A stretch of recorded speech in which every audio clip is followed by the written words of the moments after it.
આજે તો વરસાદ આવે એવું વાતાવરણ. તો જય શ્રી રામ ને જય માતાજી. અમારા મિની બ્લોગમાં તમારું સ્વાગત છે. સવારમાં સુરત દાદા પણ મસ્ત મજાના નીકળી ગયા હતા, અને પછી આપણે જવાનું હતું કામે, એટલે આપણે નીકળી ગયા. રસ્તામાં લઈ લીધી ચા, અને ઓફિસે પગીને પી લીધી હતી ચા પીને આપણે કરી દીધું હતું ગોળીઓ વાળવાનું ચાલુ. તો આપણે વાળી નાખી હતી ગોળીઓ ઘણી બધી. પછી તો શું, લોટ લઈ આવ્યા અને લોટ લગાડવાનું કરી દીધું હતું ચાલુ. પછી તો લગાડી દીધા હતા 2 લોટ, અને પછી પાછા લગાડી દીધા હતા 4 લોટ. એમ કરતા કરતા પછી થઈ ગયા હતા બપોર, એટલે બેસી ગયા હતા જમવા. આજે હતો રવિવાર, એટલે આજ કોઈ હતું નહીં, આજ બધું બંધ હતું. હું અને મારો ભાઈ 2 જ હતા. જમી કરીને ખાઈ લીધો એક માવો, ને પછી બેઠા હતા આપણે નવરા. પછી તો શું, પાછી આપણે વાળી નાખી ગોળીઓ, લગાડી દીધા હતા 4 લોટ. પછી તો શું, 3 વાગી ગયા ને આવી ગઈ હતી ચા, એટલે ચા પી લીધી, ને પછી પાછા લગાડી દીધા હતા 2 લોટ.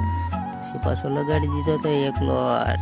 હવે થઈ ગયું છે આપણું કામ પૂરું, ને આપણે જવાનું છે ઘરે. આજે છે રવિવાર, એટલે આપણે જવાનું છે થોડુંક વહેલા ઘરે. પછી તો નીકળી જાય ગાડી લઈને ઘર બાજુ. પહોંચી ગયા હતા આપણા ઘરે. આજે તો થોડાક વહેલા પહોંચ્યા હતા, અને આપણે આજ જોયું તો વરસાદ આવ્યો વાતાવરણ હતું આજે તો. અમારો મિની બ્લોગ કેવો લાગ્યો જરા કોમેન્ટ કરી દેજો, ને કાલનો વિડીયો જોવા માટે ફોલો કરી લેજો.